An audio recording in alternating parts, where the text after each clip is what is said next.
भी कट सकता है। तो पहले आया और जो अंदेशा था वही हुआ, टिकट पार्टी ने काट दिया। मुझे चाहने वालों ने, पूरी देवली उनियारा की जनता ने आह्वान पर, उनके दबाव में, उनके कहने पर मैंने नामांकन दाखिल किया। और दाखिल करने के बाद मेरी आज ये इच्छा रही कि प्रचार में बहुत लंबा समय लगेगा, लेकिन उससे पहले जो भी प्रतिष्ठित देव स्थान है देवली उनियारा में, उनको सबको ढोका जाए, उनका आशीर्वाद लिया जाए, उनके भक्तों का आशीर्वाद लिया जाए। और उसी के तहत आज मैं देवली में दोबारा आया हूँ। और जिस तरह का हुजूम, जिस तरह का आशीर्वाद मुझे यहाँ की जनता दे रही है, आज अभी जहाँ हम इस स्थान पर खड़े हैं दूनी में, 10:30 बजे का सुबह का यहाँ टाइम था। मुझे लगता है शायद 3-4 यहाँ बज गए हैं। और शायद हमारा जो लास्ट अंतिम जो पड़ाव है वो तो रात को 2 बजेगी या 12 बजे 2 बजेगी। पहले ही दिन एक संकल्प ले लिया आपने, क्योंकि राजनीति में संकल्प जो है वो बड़े होते हैं। और आप, मैं देख रहा हूँ कि पैरों में सूजन भी नजर आ रही है। मेरी पत्नी के साथ है, उन्होंने भी ये देखा है। तो ये क्या परिवार ने संकल्प लिया है? मेरी पत्नी ने, मैंने ये संकल्प लिया है। हमें 25 साल राजनीति में मुझे हो गए, सामाजिक जीवन और राजनीति में काम करते हैं। बहुत मेहनत की, बहुत लोगों को धोखा, लेकिन जो सोचा उतना मिला नहीं। मन टूट गया। अब सोचा कि ईश्वर को याद करो, ईश्वर ही मदद करेगा। और यही कारण है कि हारे के सहारे खाटू श्याम दरबार में अब हाजिरी लगाई है। क्या क्या संकल्प ले लिए?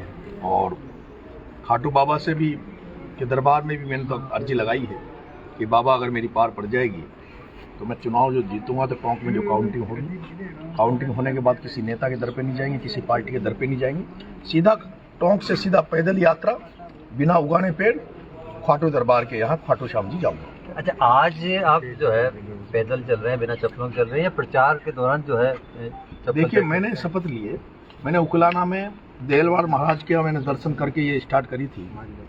और वहीं से मैंने स्टार्ट किया है कि मैं वहीं से बिना पैर, बिना चप्पल, बिना उसके नंगे पैर जनता के दरबार में जाऊंगा, जनता से आशीर्वाद मांगूंगा और जनता से कहूंगा कि मैं एक छात्र नेता रहा, छात्र राजनीति में रहा, जिसने छात्र और किसानों के लिए संघर्ष किया।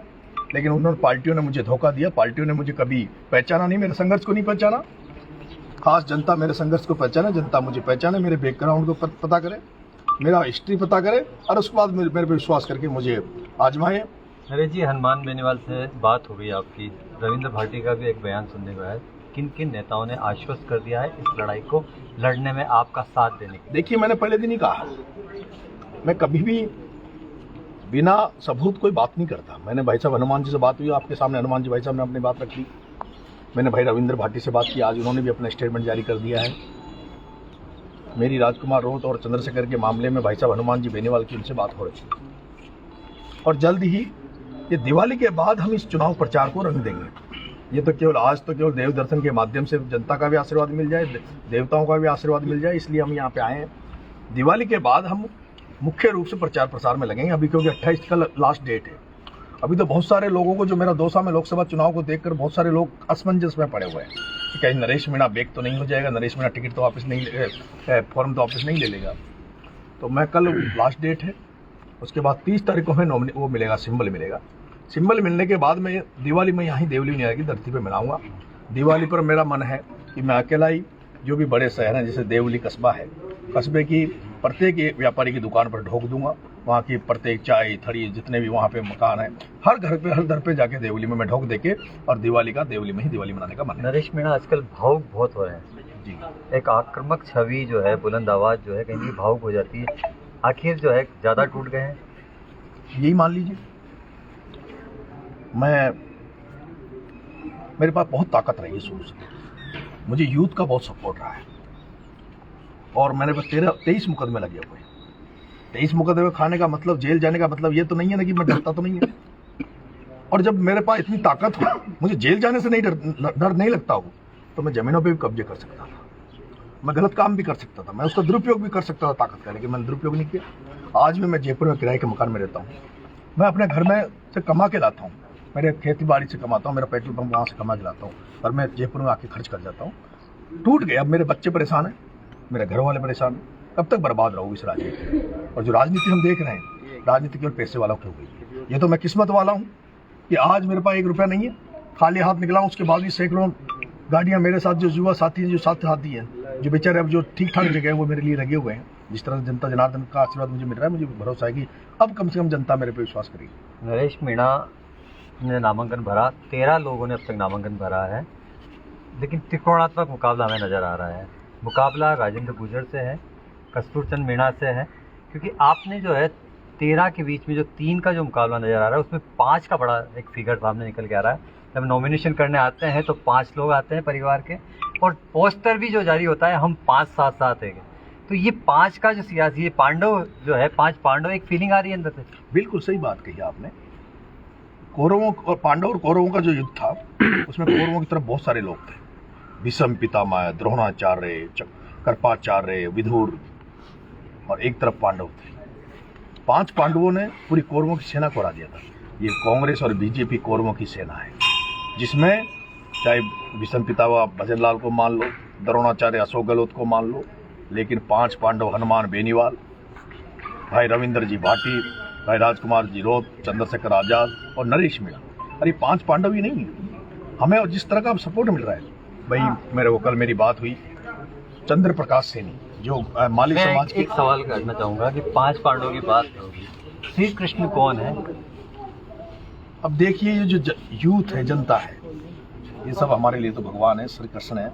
जनता जनार्दन ही श्री कृष्ण के रूप में हमें आशीर्वाद दे रही है। आप कुछ बता रहे थे, तो आगे भी बढ़ रहे थे, बात जो हुई। इसके अलावा भी हमें अब बहुत ज़्यादा लोगों से मदद मिल रही है। अभी एक माली समाज के एक आंदोलन के, आरक्षण आंदोलन के कर्ता धर्ता थे, अगुवा थे, चंद्र प्रकाश जी सैनी, उनसे मेरी कल बात हुई है। उन्होंने कहा 2 दिन बाद में मैं भी आपके चुनाव में पूरी तरह से आपके साथ आ जाऊंगा। कभी सोचा था कि 7 फेरों के 7 बंधन के संग बनने वाली धर्म पत्नी जो है प्रचार में अब साथ साथ राजनीति की पिच पर भी साथ देगी आपका? देखिए, मेरी पत्नी जिला परिषद सदस्य रही है 2010 में, 12 से। पिता भी राजनीति में रहे हैं जी। और अब बीजेपी कांग्रेस के पास नेताओं की कमी नहीं है। अब हमारे पास तो कोई नेता है नहीं, हमारे पास तो मेरे छात्र भाई, यूथ भाई, ये लोग हैं। और परिवार जो है, मैं जयपुर में परिवार के साथ ही रहता हूँ, किराए के मकान में, बच्चे रहते हैं, बच्चों की भी छुट्टियाँ लगी हुई है, तो बच्चे भी जनता के दर्शन कर लेंगे, जनता के पैर छुएंगे तो जनता को लगेगा कि पूरा परिवार हमारे पास आया है।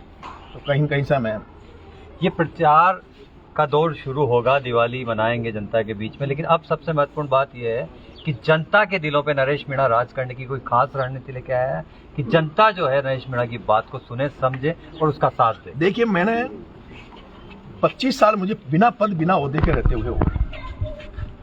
मैं किसी पद पे नहीं रहा, ओहदे पे नहीं रहा, जिसकी दम पर मैं किसी की मदद कर पाऊँ। मेरी तो कोई सिपाही भी नहीं सुनता। और जो हालात है आप सबके सामने है, और ग्रामीण एरिया में 3-4 जगह मेनली जनता को काम पड़ता है।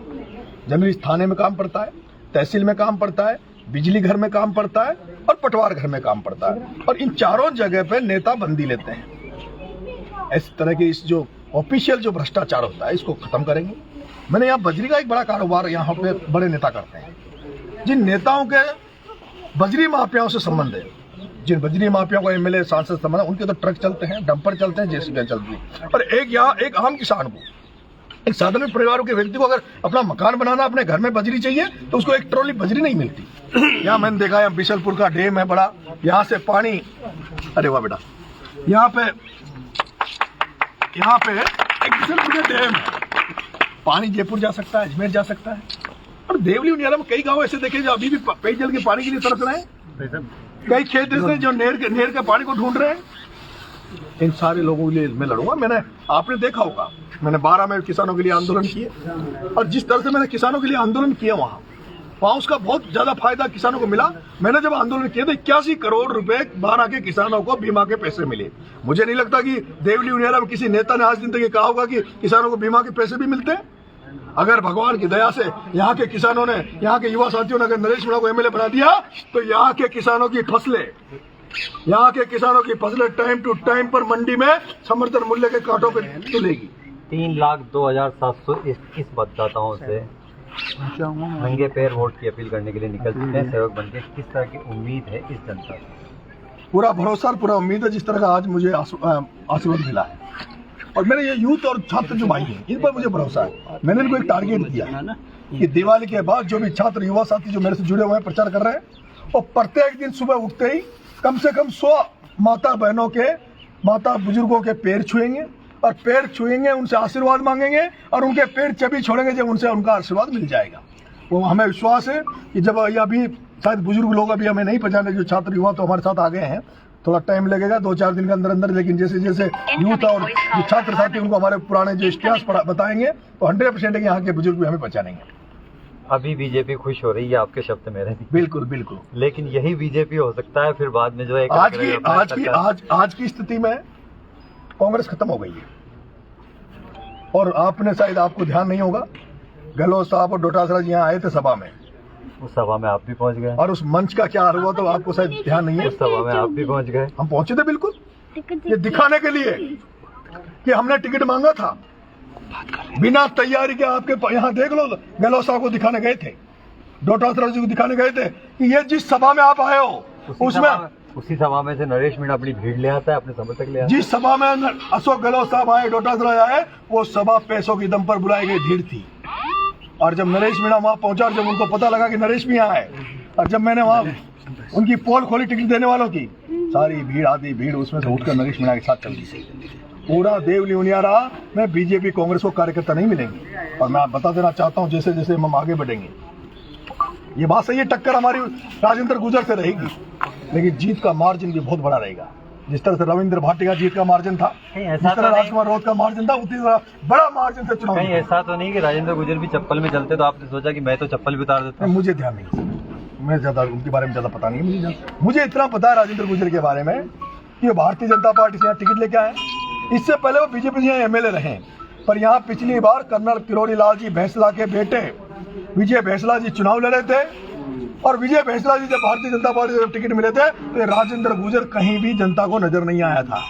लोग तो ये भी कहते हैं कि जब कर्नल साहब का बेटा विजय भैंसला यहाँ से चुनाव लड़ रहा था तो कई समाज के सीनियर लोग, बुजुर्ग लोग उस विजय कर्नल साहब की लाल पगड़ी की लाज रखने के लिए उस लाल पगड़ी के साथ विजय भैंसला इस राजेंद्र गुर्जर के घर गए थे, और सुनने में आया कि इसने उस लाल पगड़ी का भी अपमान किया था, विजय भैंसला का अपमान किया था। आप वोट क्या विजय भैंसला का साथ मिलने जा रहा है?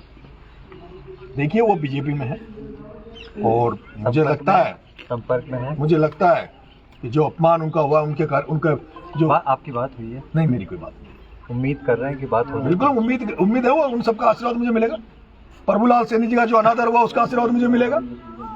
जिन का अनादर यहाँ हुआ है, जिन के टिकट काटे गए हैं, और ऐसे व्यक्ति को टिकट दिया गया जिसने 2023 के चुनाव में नरेश मीणा की सियासत जो है, साफा पहनने वालों पे भी नजर है और बीजेपी पे भी नजर है, तो दोनों दलों के जो है देखिए, मेरा ये निवेदन है, कम से कम आप जहां भी रहो ना, वहां ईमानदारी से रहो और वफादारी से रहो। जहां भी रहो, कांग्रेस में हरीश चंद्र मीणा भारतीय जनता पार्टी से सांसद बनता है, कांग्रेस में आ जाता है, और कांग्रेस से ऐसे व्यक्ति को टिकट दिलाता है जो 4 दिन पहले बीजेपी का प्रचार कर रहा था। और भारतीय जनता पार्टी के हालात,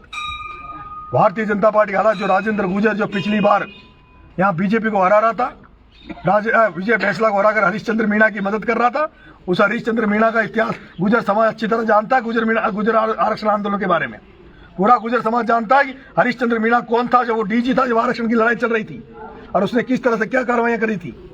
गुर्जर समाज उस आदमी से पीड़ित था, उस आदमी को गुर्जर समाज उसके बावजूद भी राजेंद्र गुर्जर और हरीश मीणा को जिताया। अब इनका यही पैटर्न है, उसने उसको जिता दिया, अब हरीश मीणा उसको जिता देगा। ये तो राजस्थान की सियासत के बारे में भी यही कहावत है, एक बार तुम एक बार हम।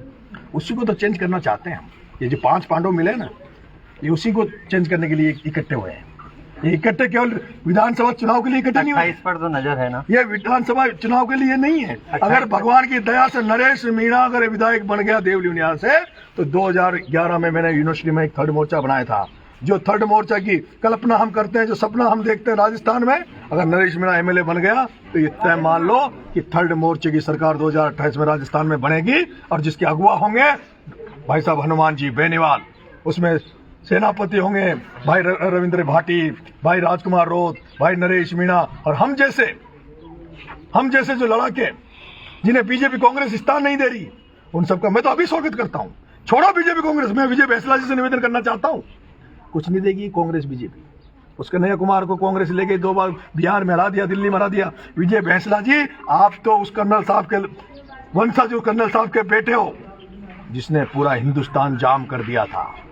आप इनके भरोसे मत बैठो, आप आ जाओ मैदान में हमारे साथ, और कूद जाओ देव दुनिया में। अगली बार इतिहास बदल देंगे राजस्थान का। पांडवों की सरकार, पांडवों की सरकार बनेगी। ये है नरेश मीणा, जिन्होंने लाल पगड़ी से भी साथ मांगा है। पगड़ी कैसे ये पगड़ी चुका है, पेड़ जो है सरकार पर निकले हैं और कह रहे हैं कि मुझे जनता जब मेरा साथ देगी, जीत कर जाएगी, तो मैं टोंक की धरती से लेकर खाटू श्याम के दरबार तक इसी तरह नंगे पैर पहुंचूंगा। कैमरामैन रोहित के साथ रविश टेलर, NDTV, टोंक।